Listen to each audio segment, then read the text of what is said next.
तो मीरा के प्रत्येक पद में विरह है, दुख है। क्यों? ये वही गोपी है।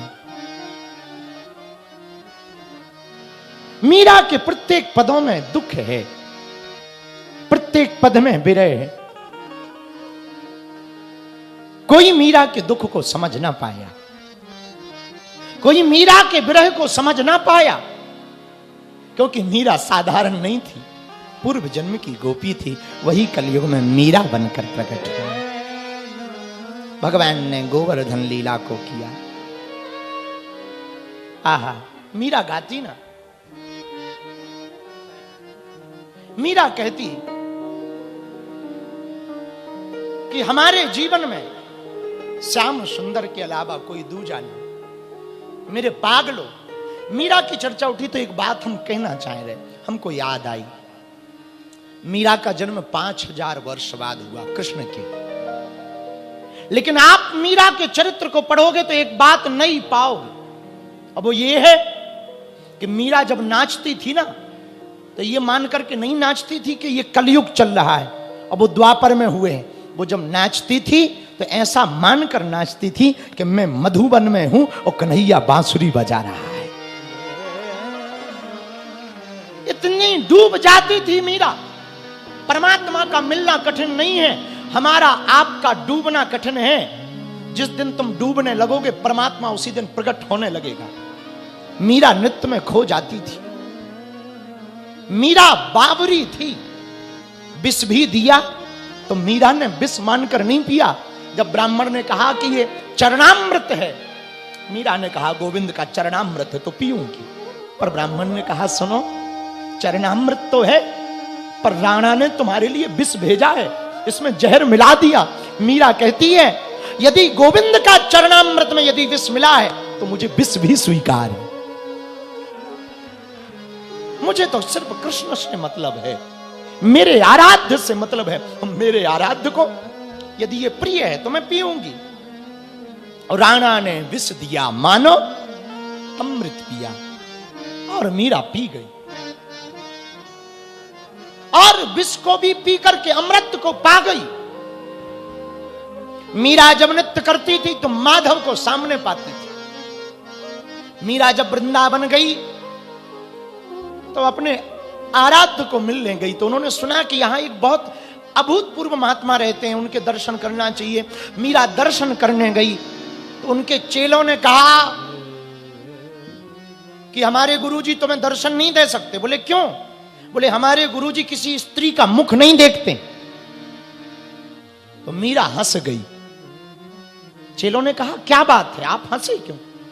मीरा कहती है कि मुझे तो यही पता था कि वृंदावन में एक ही पुरुष रहता है, केवल कृष्ण, बाकी तो सब यहां गोपियां रहती। ये दूसरा पुरुष कौन आ गया? ऐसी दृष्टि थी मीरा की। मीरा की एकमात्र दृष्टि थी, जाके सिर मोर मुकुट मेरो पति सोई। जिसके माथे पर मुकुट है वो मेरा पति है। मीरा इतनी डूब जाती थी, इतनी डूब जाती थी, कृष्ण के अलावा कुछ दिखाई नहीं पड़ता था। मेरे पागलों, जब तक आपके अंदर गोपी प्रेम प्रकट ना होगा तब तक तुम्हें परमात्मा प्राप्त ना हो पाएगा। गोपियों की तरह जब तक भाव प्रकट ना होगा तब तक कृष्ण ना मिल पाएगा। और हमारे वृंदावन वाले कन्हैया की तो एक आदत है, वो भगवान शंकर को भी मिले तो उनको भी पहले गोपी रूप धारण करना पड़ा, उनको भी गोपेश्वर बनना पड़ा, तब महादेव को भी मिले। गोपियों का प्रेम अभूत है, अभूतपूर्व है। गोपियां जब बैठती हैं तो कृष्ण की चर्चा करती। प्रेम तो वही होता जिसमें चर्चा भी हो तो उसकी हो, कथा भी हो तो उसकी हो, गीत भी हो तो उसके हो। गोपियां बैठी चर्चा कर रही। एक गोपी कहती कान ना दूसरा नाम सुने, नहीं एक रंग रंगो यह डोरा, और धो कहूं दूसरा नाम कड़े, रसना मुख बांधी अलाहल बूरो। एक गोपी कहती सुनो, हमारा प्रेम कृष्ण के प्रति कितना है? बोले कितना? बोले सुनो, हमारे कान कृष्ण के अलावा किसी और का नाम न सुने। हम कृष्ण के अलावा किसी और का नाम नहीं सुनना चाहते। और सुना गोपियों, यदि हमारे मुंह से कृष्ण के अलावा किसी दूसरे का नाम निकल आए तो मैं तुम्हें कसम देकर के कहती हूं, तुम हमारे मुंह को पकड़कर जबरदस्ती इसमें विष भर देना ताकि मैं मर जाऊं। अगर धोखे से किसी और का नाम निकले, मैं कहना भी चाहती तो कृष्ण के लिए, मैं रटना भी चाहती तो केवल कृष्ण को रटना चाहती। गोपियों का प्रेम इतना पागलपन का है। एक गोपी और बैठी, वो कहने लगी, ठाकुर चित्त की वृत्ति है हमें, कैसहू टेक तजे नहीं भोरो। ओ बाबरी बे अखियां जरी जाए जो, सांवरो छाड़ निहारत गोरो। दूसरी सखी कहती, अरे गोपी, तू तो कहती है कि कृष्ण के अलावा कोई नाम ना निकले, मेरी भी तो सुन। मैं चाहती हूं कि स्वप्न में भी सांवले के अलावा कोई गोरा ना दिखाई दे। मुझे स्वप्न भी आए ना तो केवल श्याम सुंदर स्वप्न में आए, और श्याम सुंदर आए और सांवले वाले। यदि धोखे से मेरे स्वप्न में कोई गोरे कलर का, गोरे रंग का व्यक्ति आ जाए तो मैं चाहती हूं कि मेरी आंखें फूट जाएं और मैं अंधी हो जाऊं। तब तक तीसरी बोली, सखी तुम अपनी तो बता चुकी, जरा मेरी भी तो सुनो। हाँ जरा तुम बताओ। अब तीसरी सखी कहती, बाटन में घाटन में बीथन में बागन में वृक्षन में बेलन में बाटका में वन में, दरन में दीवारन में देहरी दरीचन में, हीरन में हारन में भूपन में तन में, कानन में कुंजन में गोकुल में धन में और घन में, जहां जहां देखूं तह श्याम ही दिखाई दे, सालिग्राम छाए रहे नैनन के मन में। तीसरी गोपी कहती, हम तो जहां देखें वहां श्याम दिखाई दे। और गोपियों के प्रेम की स्थिति क्या है जरा देखना। एक गोपी मक्खन लेकर जा रही मथुरा, सासू मां ने डांट के भेजा, जा मक्खन बेच के आ। अब मैया मक्खन बेचने गई, आवाज लगा रही, अरे माखन ले लो माखन, अरे कोई मक्खन ले लो मक्खन। मक्खन बेचते बेचते श्याम सुंदर में ऐसी डूब गई कन्हैया की वो चितवन, कन्हैया की वो भ्रकुटी, वो लटकिया, वो कन्हैया का पीतांबर, वो बांसुरिया, वो टेढ़ी तिरछी चाल, वो अटपट बाती, वो तोतरी बत्तियां याद आ गई भैया।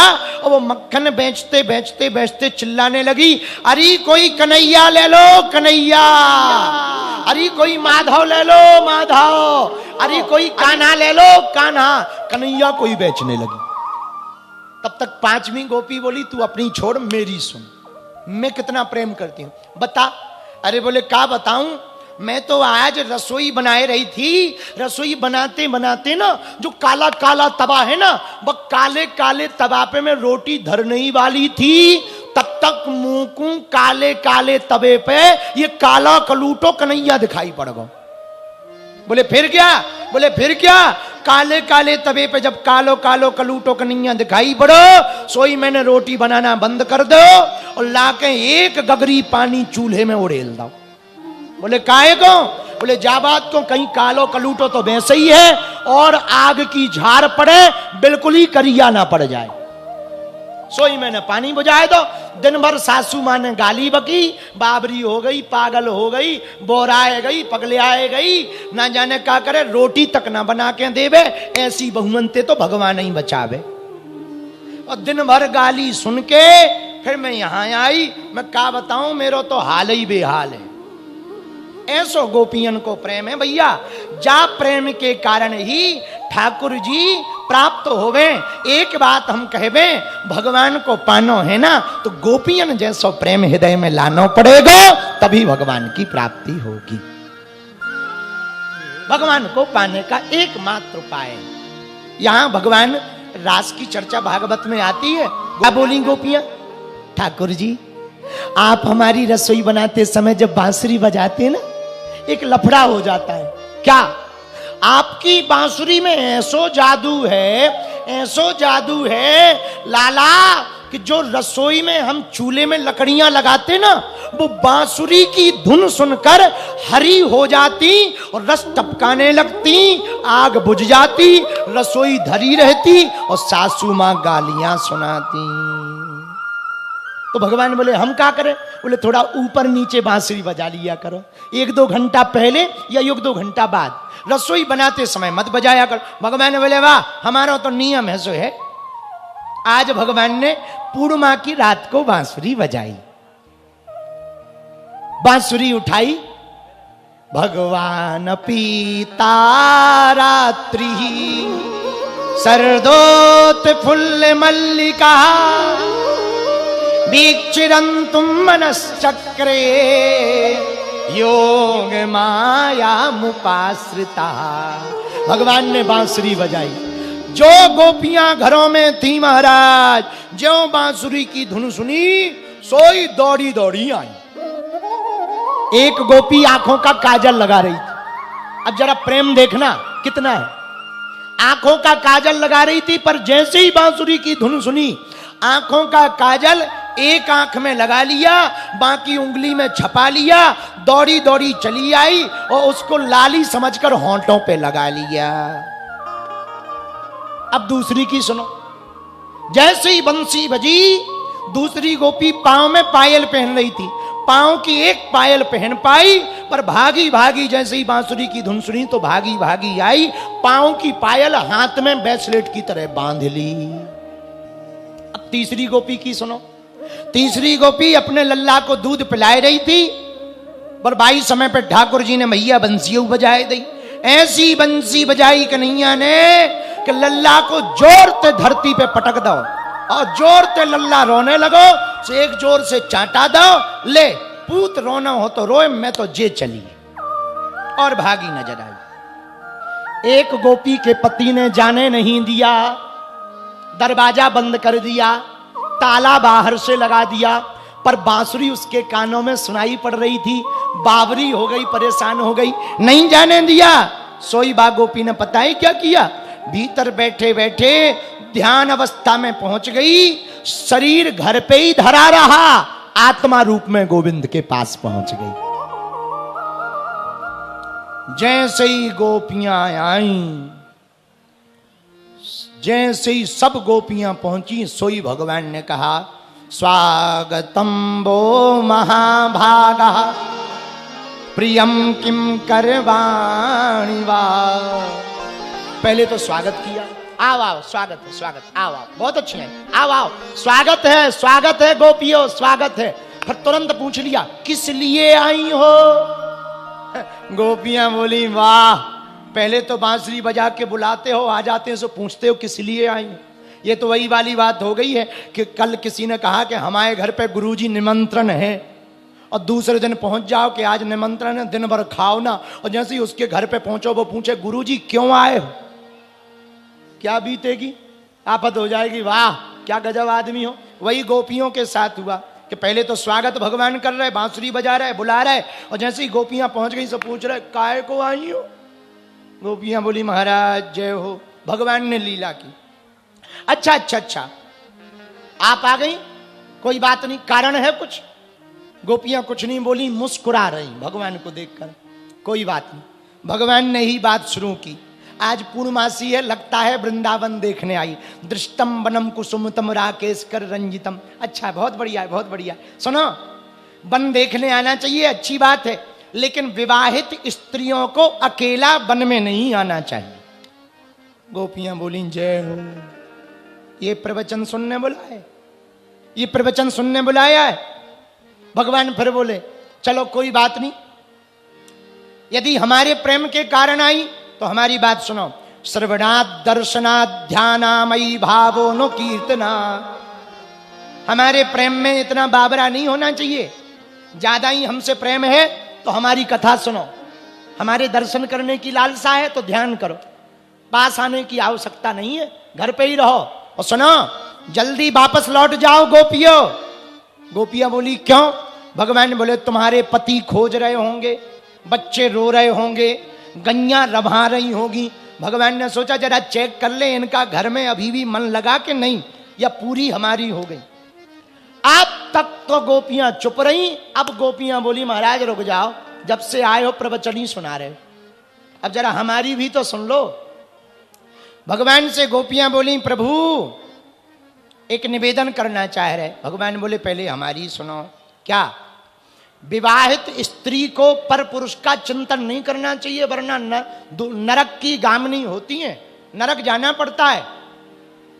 गोपियां बोली महाराज एक कथा सुनाना चाह रहे, सुनाओ। गोपियां बोली महाराज एक ब्राह्मण था एक ब्राह्मणी। ध्यान से सुनना, गोपियां कथा सुना रही भगवान को। एक ब्राह्मण था एक ब्राह्मणी। ब्राह्मणी पतिव्रता थी। जब तक पतिदेव को भोजन ना करा दे तब तक खुद नहीं करती। ये पुराना जमाना था, आज के जमाने में तो कठिन है। और पुराने जमाने में माताजी हरें जब तक पिताजी को भोजन ना करा दें तब तक खाती नहीं थी। आज के जमाने में तो पहले ही डकार लेती, जिसको खाना है सो खाओ। बोलो सीताराम। जोर से बोलो, और जोर से बोलो। तो गोपियां बोली ठाकुर जी ब्राह्मणी बड़ी पतिव्रता थी, पहले पति को भोजन करवाती थी, फिर भोजन करती थी, पहले पति को सुलाती थी, फिर सोती थी, पति के चरणों की सेवा करती थी। एक दिन ब्राह्मण ने कहा देवी हमको परदेश जाना है कमाने के लिए। ब्राह्मणी रोते हुए हाथ जोड़कर बोली महाराज आप चले तो जाओ, पर एक दिक्कत है। क्या? आप जाओगे हमारा पतिव्रत धर्म नष्ट हो जाएगा। पता नहीं आप कब भोजन करोगे, हम आपको बिना खवाए रह नहीं सकते, आपको बिना देखे नहीं रह सकते, आपको बिना सुलाए सो नहीं सकते। आप परदेश चले जाओगे हमारा पतिव्रत धर्म नष्ट हो जाएगा। गोपियां बोली कन्हैया से ध्यान से सुनना। हाँ हाँ सुन रहे, सुनाओ। ब्राह्मणी बोली महाराज उपाय बताओ। ब्राह्मण बोले एक उपाय। क्या? ब्राह्मण बोले सुनो हम अपनी मूर्ति बना देते हैं, जैसी तुम हमारी सेवा करते, जब तक हम नहीं आए तब तक मूर्ति की सेवा करो, जब हम आ जाए तो फिर हमारी सेवा करना, तुम्हारा धर्म भी नष्ट नहीं होगा और हम परदेश भी हो आएंगे। ब्राह्मणी बोली ये बहुत अच्छा है। अब पति की मूर्ति बनाकर ब्राह्मणी रोज सेवा करे, भोजन की थाली लगा देवे, चरण दबावे, पति मान करके खूब सेवा करे। गोपियां बोली कन्हैया एक दिन एक लफड़ा हो गया। बोले क्या? बोले वो भोजन कराने मूर्ति के सामने बैठी थी कि तब तक दरवाजा खटखटाया, तो आवाज दी कौन है? बाहर से आवाज आई मैं तुम्हारा पति, दरवाजा खोलो, मैं विदेश से लौट आया हूं। अच्छा हाँ। जैसे ही दरवाजे पे आवाज सुनी अब ब्राह्मणी बड़ी चिंता में पड़ गई। कन्हैया ठाकुर जी बोले कौन सी चिंता में? बोले यदि भोजन की थाल छोड़कर जाती है तो पतिव्रत धर्म नष्ट होता है, और यदि दरवाजा नहीं खोलती तो असली पति दरवाजे पर है, वो नाराज हो जाएगा, तो भी पतिव्रत धर्म नष्ट होता है। अब कन्हैया तुम ही बताओ वो ब्राह्मणी करे क्या कि उसका पतिव्रत धर्म नष्ट ना हो। भगवान तुरंत हंस करके बोले गोपियों चित्र की पूजा तब तक करनी चाहिए जब तक चरित्र के रूप में ना होवे, और प्रत्यक्ष आ जावे तो चित्र की पूजा बंद कर देनी चाहिए।